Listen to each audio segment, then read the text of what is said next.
In the Backyard, sponsored by Custom Retaining Walls and Landscaping. Hi, this is Chad for Custom Retaining Walls. We're in the backyard. Today we're going to talk a little bit about fall pond water maintenance. In the fall, the water temperatures are going to start cooling down. It's still important to keep up on your weekly or bi-weekly chemicals that you're going to be adding to your pond. Still adding your algae preventer for your pond.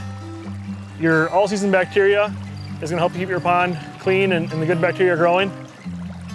If you're still having issues with your pond getting green in the fall, adding maybe something like a winter bacteria to your pond that works at a lower temperature will help keep the pond cleaner and less buildup in there. Also in the fall, you're going to get a lot more leaves and debris and things falling into your pond, and it's important to get those removed and picked out as fast as you can.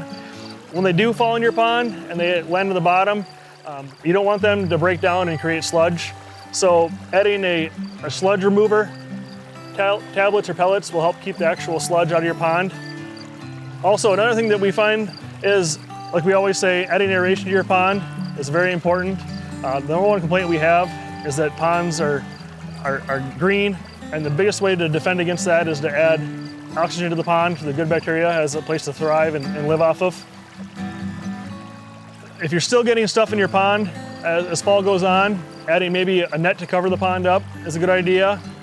This will help keep leaves and sticks from flowing in your pond. If that's not something you're interested in doing, we also have a whole tent system that goes over the top of the pond that'll cover the pond and keep it to help keep all the leaves and debris out of your pond for the whole fall and winter. This is Chad for Custom Retaining Walls, and we'll see you next week in the backyard.